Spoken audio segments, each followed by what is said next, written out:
Hello and welcome. I am Thomas Porteous and you're watching NewsX World. Let's take a look at some of the top stories.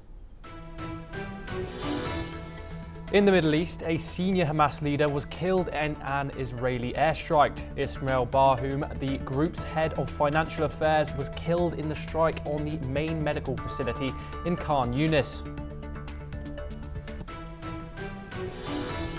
Tens of thousands of protesters have taken part in fierce demonstrations across Turkey after Istanbul Mayor Imamoglu is imprisoned. Protesters are shot with rubber bullets, hit with tear gas and physically clash with riot police. Delegations from the United States and Ukraine hold talks in Saudi Arabia with the hopes of pushing forward peace negotiations. The talks concluded in Riyadh last night, with Ukraine's defense minister describing them as productive.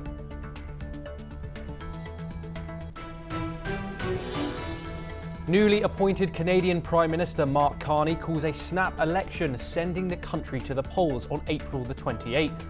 The election comes as the country faces a trade war and threats of annexation to the United States.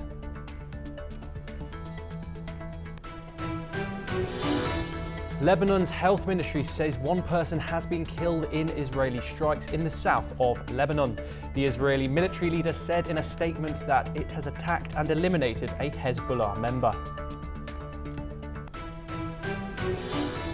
South Korea's Constitutional Court reinstates Prime Minister Han Duck-soo's powers after his impeachment as acting president nearly 3 months ago. The court ruled 7-1 to strike down Han's impeachment, where he stood accused of not opposing Yoon Suk-yeol's martial law declaration. Israel's cabinet has passed a vote of no confidence in its Attorney General days after the state's highest court blocked the cabinet's dismissal of its internal security head. The Attorney General had openly cautioned Prime Minister Benjamin Netanyahu against trying to replace the Shin Bet chief. The US sends a team to Greenland amid annexation plans. Usher Vance will lead the delegation that includes Mike Waltz and Energy Secretary Chris Wright. Starting off now, the Israeli military has confirmed a targeted strike on a Hamas operative inside Gaza's Nasser hospital.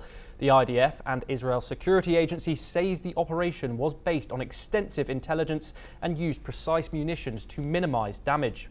Israel accuses Hamas of using civilian sites, including hospitals, to plan attacks.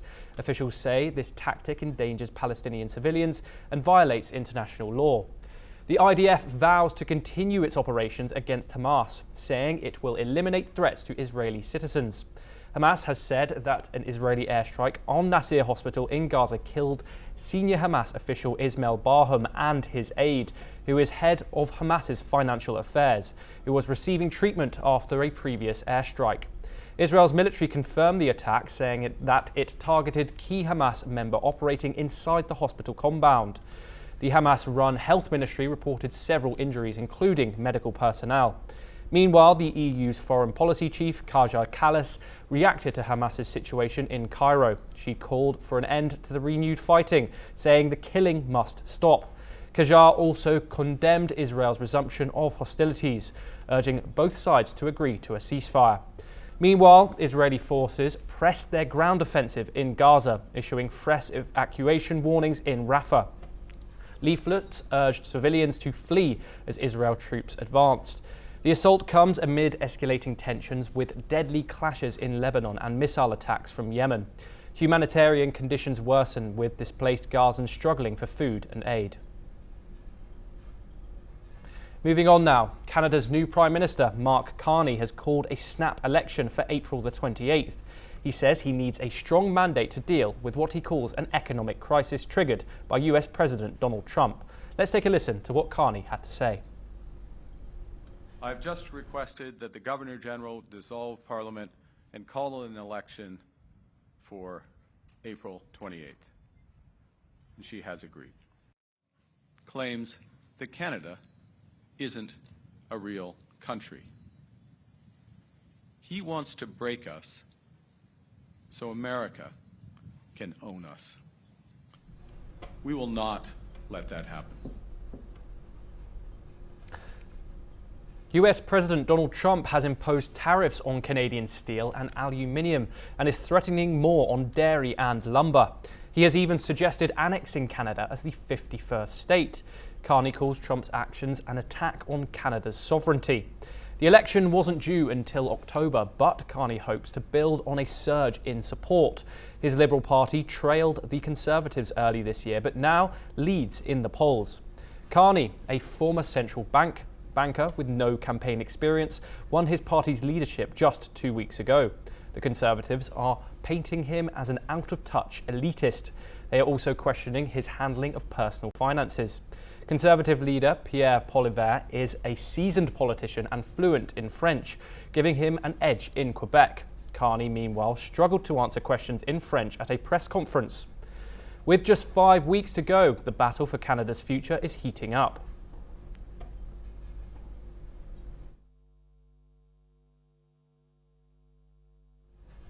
High-level talks on the war in Ukraine have been underway in Saudi Arabia. US and Ukrainian officials have wrapped up discussions while separate talks between the US and Russia are set to commence today. Ukraine's defense minister called for the talks with the United States as productive, saying that they focused on protecting energy sites and critical infrastructure in Ukraine from Russian attacks. President Volodymyr Zelensky says Russia must be forced to stop the strikes and halt the invasion. He warned that without strong pressure from the international community, Moscow will continue its attacks. The US delegation, led by Special Envoy Steve Witkoff, focused on securing a Black Sea ceasefire. However, Moscow has rejected a broader ceasefire plan proposed by the US and Ukraine, only agreeing to halt aerial strikes on energy facilities. The Kremlin warns that negotiations between the US and Russia will be difficult. Russia says its main goal is discussing a possible return to grain export deal, which it withdrew from last year.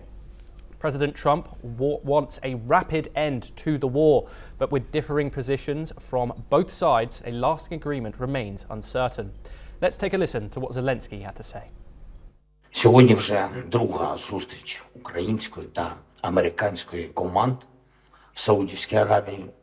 Цього разу більш технічного рівня. Наші військові, наші дипломати, наші представники Міністерства енергетики. Щойно я говорив з Рустемом Умєровим, він доповів мені про зустріч, про хід перемовин. Наша команда працює абсолютно. Let's turn to Southeast Asia now, where a major political shake-up in South Korea. The Constitutional Court has dismissed the impeachment of Prime Minister Han Duck-soo. The ruling reinstates him as acting president, a role he took on after President Yoon Suk-yeol was suspended for declaring martial law. The court's decision was made in a 5-1 vote. Two justices opposed the impeachment motion entirely. Lawmakers had impeached Han in December, 2 weeks into his role as acting leader. The ruling marks another dramatic turn in South Korea's political crisis. With the decision, Han immediately resumes his duties. He reinstates comes nearly 3 months after his impeachment. An Istanbul court has formally placed Istanbul Mayor Ekrem İmamoğlu under arrest in a corruption investigation. His lawyers say they will appeal the decision. The court rejected a separate request to arrest him in a terror probe, but upheld his detention over graft charges. His supporters have called the case politically motivated. İmamoğlu remained defiant. In a message shared by his lawyers, he said, "I won't be bowed," and vowed to keep fighting. His arrest has sparked Turkey's biggest unrest in over a decade. For 4 days, protesters have filled the streets of Istanbul and Ankara, leading to clashes with police. Meanwhile, 15 million people voted in a symbolic primary organised by the opposition CHP as a mass show of support for İmamoğlu, as he was expected to be named the party's candidate for the 2028 presidential race. İmamoğlu was detained just days before the vote, a move seen by observers as an attempt to block his political rise. With mass demonstrations continuing, tensions remain high across the country. Let's take a listen to what some of the voters had to say. Gerçekten de demokrasinin olmadığı, baskı rejiminin olduğu bir ülkede yaşamak bizim için çok zor. Ama Cumhuriyet Halk Partilerinin bir görevi var. Bu ülkede Cumhuriyeti demokrasiyle taçlandırmak gibi bir görevi var. Biz demokrasi mücadelesini her yerde, her ortamda ve bedeli ne olursa olsun vermek zorundayız. CHP'nin tarihsel bir sorumluluğu var. Bu tarihsel sorumluluğun gereğini yapıyor. İmamoğlu'nun tutuklanma kararı, gözaltı kararının tamamen hukuksuz olduğunu düşünüyorum. Arkadaşlarımıza yapılan zulümde ben de oradaydım. Her şeye birinci elden şahit olmak beni çok duygulandırıyor. Henüz 21 yaşındayken böyle şeylerle mücadele etmek zorunda kalmamız We once again move to the Middle East, where a US airstrike hit Yemen's capital, Sana'a, late on Sunday, killing at least one person and injuring 13 others. The strike targeted a building in the Essa neighborhood. Eyewitnesses say the victims were passers-by and the building was empty at the time. The blast reduced the structure to rubble. Shattered concrete, twisted metal and personal belongings were strewn across the site. Emergency crews are still searching for survivors while nearby residents try to salvage what they can. The US has provided little detail on its latest offensive in Yemen. The strikes come after the Houthis threatened to renew attacks on Red Sea shipping over the war in Gaza.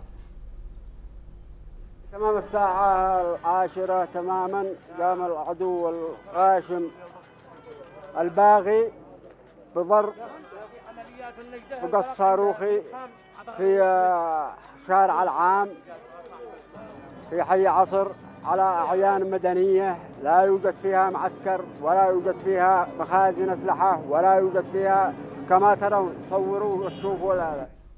Over to Lebanon now, where the country says one person was killed in an Israeli drone strike in the south. The attack hit a car in Ita al-Shab, according to the health ministry. Other strikes were reported in areas near the border. This comes a day after the most intense escalation since a November ceasefire. 7 people were killed on Saturday, including a Hezbollah official in Tyre. Israel said the strikes were a response to rocket fire. Hezbollah denies any involvement, calling Israel's claims an excuse for more attacks. Iran has condemned Israel's strikes, calling them extensive military aggression. Tehran warned that Israel remains a threat to international peace and security. Israel's cabinet has voted no confidence in Attorney General Gali Baharav Miara, escalating tensions between the government and its critics. Justice Minister Yariv Levin has called for her resignation, citing deep disagreements that hinder governance. However, her removal faces legal hurdles and could take months. The move follows last week's dismissal of Shin Bet chief Ronan Bar, sparking accusations that Prime Minister Benjamin Netanyahu's government is undermining state institutions. Mass protests erupted in Jerusalem and Tel Aviv for a 6th consecutive day, uniting demonstrators angry over government actions and handling of Israeli hostages still held in Gaza. Opposition leaders say Netanyahu's right-wing government is eroding democracy. Levin accused Baharav Miara of politicizing her role, while Netanyahu defended Bar's removal, rejecting claims it aimed to obstruct a Shin Bet investigation. The Supreme Court has temporarily halted Bar's dismissal, adding to the growing arrest across Israel. Let's take a look at some of the residents had to say. To the Israeli government that their actions to ruin the Israeli democracy and leave the hostages in Gaza will not pass. We are here to make it clear Israel is a democracy and will stay a democracy, and the hostages in Gaza will be freed by the Israeli government as soon as. More news now. US Vice President J.D. Vance's wife, Usha Vance, is heading to Greenland this Thursday. She will tour historical sites, explore local heritage and attend the country's national dog sled race. A US delegation, including top officials, will accompany her. This visit comes as President Donald Trump continues to push for US annexation of Greenland. The territory is rich in minerals and holds a key strategic position for US defense. The governments of Greenland and Denmark strongly oppose the idea. Greenland just held elections with the winning party favoring a slow path to independence. Meanwhile, US officials will also visit an American military base in Greenland. Washington has yet to clarify its next steps, but Trump remains firm on his ambitions. Pope Francis has returned to the Vatican after spending 5 weeks in hospital. He was treated for double pneumonia. The 88-year-old pontiff left Rome's Gemelli Hospital around midday. Before he returned to the Vatican, he made a short stop at the Basilica of St. Mary Major to leave flowers. When leaving the hospital, Francis waved to well-wishers from his wheelchair. His doctors say he suffered 4 serious respiratory attacks while hospitalized. 2 of them were life-threatening, although he has no longer got pneumonia. He has not fully healed. In a statement, the Pope thanked his doctors for their tireless care. His health condition may impact the Vatican schedule. He was expected to meet King Charles on April the 8th and lead Easter celebrations on April the 20th. The Vatican has not confirmed if these events will go ahead. Over to Africa now, where the M23 armed group remains in Wakali, the Eastern Democratic Republic of Congo, despite announcing plans to withdraw. The Rwanda-backed militia said it would reposition its forces, but vowed not to allow government troops to return. The Congolese military, monitoring the situation, has refrained from offensive action, urging local militias to do the same. Wakali, which is home to around 60,000 people, was captured last Wednesday after heavy fighting.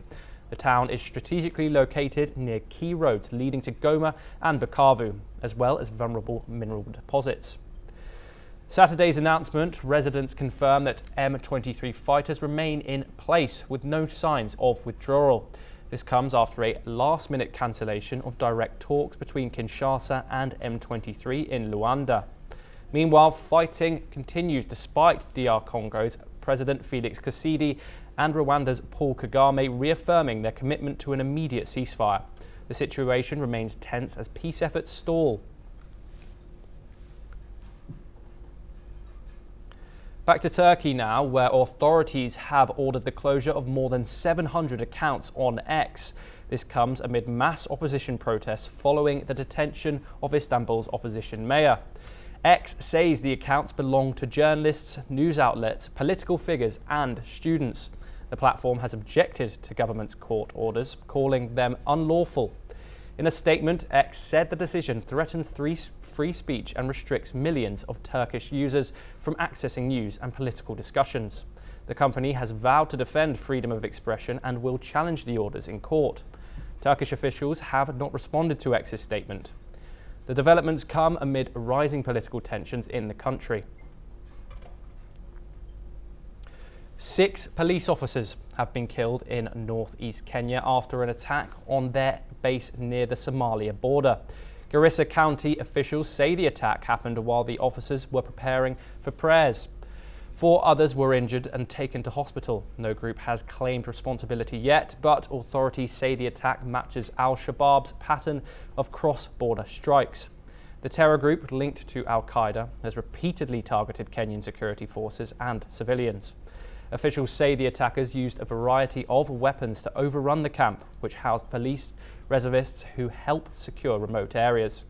Some terrorists who were also killed in fighting. Kenya's border with Somalia remains a high-risk area. Novak Djokovic has set another record, surpassing Rafael Nadal for the most Masters 1000 wins in tennis history.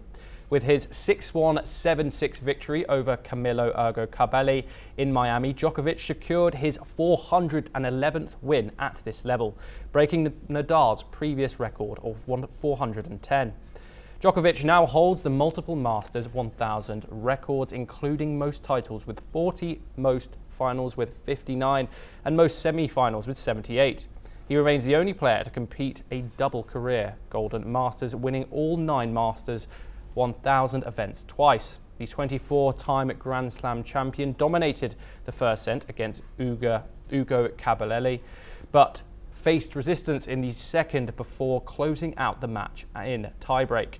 Next, Djokovic faces Lorenzo Musetti in the 4th round. He holds a 7-1 record against the Italian and remains a favourite to continue his run in Miami. Here's what Djokovic said after his win.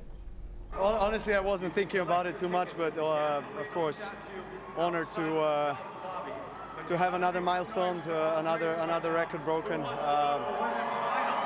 There's always something on the line, you know, pretty much every time I play, and of course that motivates me as well to do well on the tournaments. Mexico are the new CONCACAF Nations League champions. They secured a 2-1 victory over Panama in the final at the Sophie Stadium. Raúl Jiménez was the hero once again. The Fulham striker scored twice, including a stoppage-time penalty that sealed the win. Jiménez also netted a brace in the semi-final against Canada. This is Mexico's first ever CONCACAF Nations League title, capping off a thrilling tournament run. French police have arrested a young man suspected of attacking a rabbi in broad daylight. This happened after an incident that shocked the Jewish community and drew widespread condemnation.